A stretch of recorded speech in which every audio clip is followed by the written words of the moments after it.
Cassie, and I will be presenting my refutation speech on Peter's claim that states our use of new communication and information technology is negatively affecting our well-being.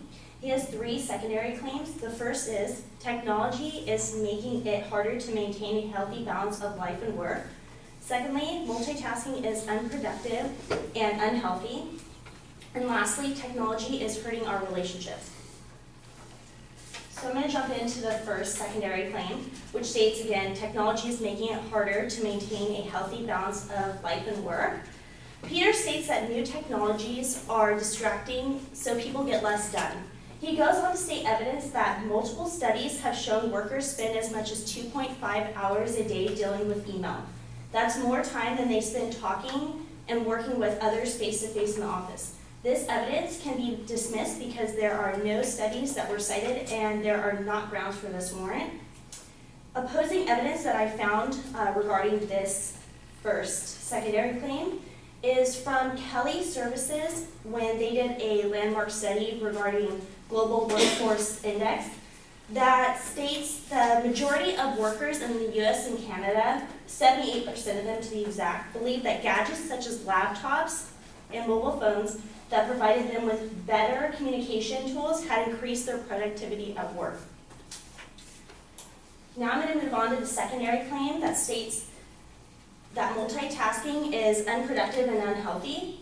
This entire secondary point can be dismissed. It is generalization and there is no grounds for this argument.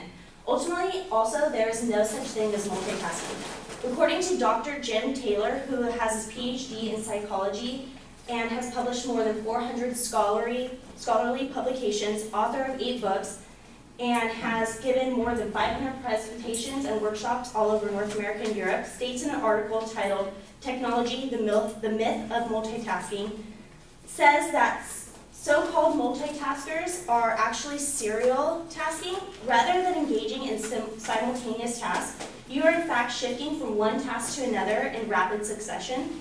Also in the summary of research for this article and this study, the American Psychological Association's website states and also describes how so-called multitasking is neither effective nor efficient anyway, therefore proving that this is a moot point in Peter's case. Lastly, I'm going to move on and discuss technology is hurting our relationship. This is problematic because it can be seen as a value claim, and since there are many factors, variables, facets, and ideas of what an actual relationship is, it's hard to measure if technology can really be hurting a relationship. We can also distinguish this as a generalization.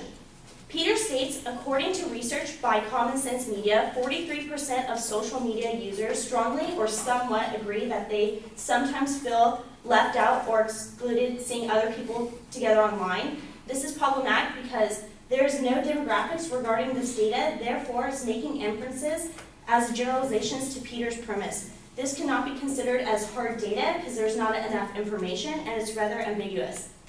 Peter also gave us a personal example that he gave us a little story and said when we don't get quick responses, we can feel ignored. Even though this might be true for Peter's case, this is also a personal assumption, which is fine, but this is hard to have just a personal example, and we cannot assume that this is the scenario for everyone who uses technology. Also, opposing evidence to the third secondary claim that states technology is hurting our relationships. According to Breaking Consulting, Inc., according to their article, How Technology Can Improve Relationships, as technology makes advances, it can also make every part of our lives better. This is true with relationships, technology has a lot of potential to make your relationships better. For example, computers and cell phones allow instant communication. Internet provides an endless amount of opportunities regarding communicating and information seeking, and also computers allow person-to-person contact with no transportation necessary. Now that I've had a chance to illustrate some of the problematic issues with the main claim that states our use of new communication and information technology is negatively affecting our well-being, I would like to explain the impact of my argument. While it is important to be aware of how technology is impacting our lives, it is also important to realize how extremely beneficial and important technology is and will become for many individuals and for our society as a whole. Thank you.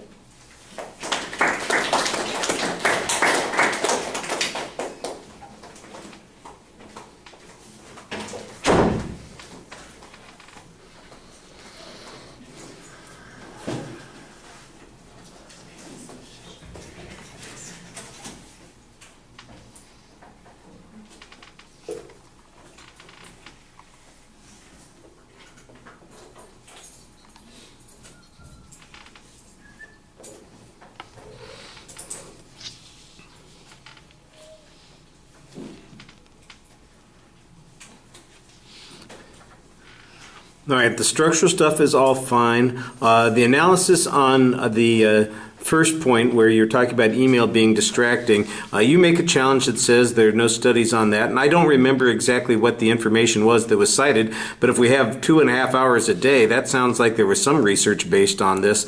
Even if it's just an authority, there's not a reason to distrust that particular authority. I think it might have been a good argument to add to that particular point that email is not just a distraction, it is part of the job, because frequently what people are dealing with in the email is correspondence within the organization or institution that they work in, and responding to it is required as part of the job. So I think you went a long way to make an argument here on the quality of the evidence when there are more straightforward answers there. The other argument that you make there I thought was a good general response, and would probably apply on most of the issues, and that is that most people believe that it has improved their productivity, and so I think that that is some way to balance it out. I don't know if the advocate had any comparative data. At the end, you're suggesting that that's what we need, is comparative data between what the benefits are and what the costs are. At least you are giving yourself some standard by which we could make a comparison.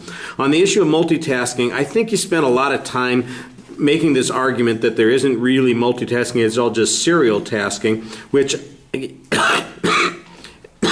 excuse me, even if we concede, you seem to be saying exactly the same thing that the advocate is saying, and that is that it's neither effective or productive. And if both sides are saying the same thing here, and it's a result of this technology, I'm not sure what it gets you in the long run.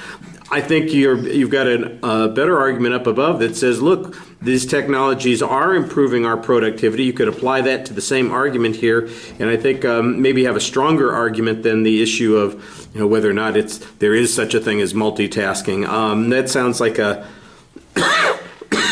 one of those esoteric arguments that's great for a researcher writing a paper, but when it comes to practical application, it doesn't mean that much. The issue of the relationships, I think that you have the right counterclaim here, that there's all kinds of potential for benefits that's going on. There are a few places where you make this claim that says, well, that's just a generalization. Well, yeah, that's what an argument does. It makes an inference and a generalization. The question is it a legitimate inference? And I think in this particular case, you have a couple of reasonable presses. The only example that the advocate cites is their own experience, for instance, and you could suggest that that is not necessarily representative. I thought that you also had some information that talked about what all of the potential benefits of social media and the internet are in terms of communication. So I thought that there are good general counterpoints on this. Like I said, I sometimes think you get set off in making challenges on whether or not something's a generalization or whether or not it means the same thing, and I'm not sure those definitional issues get you very much.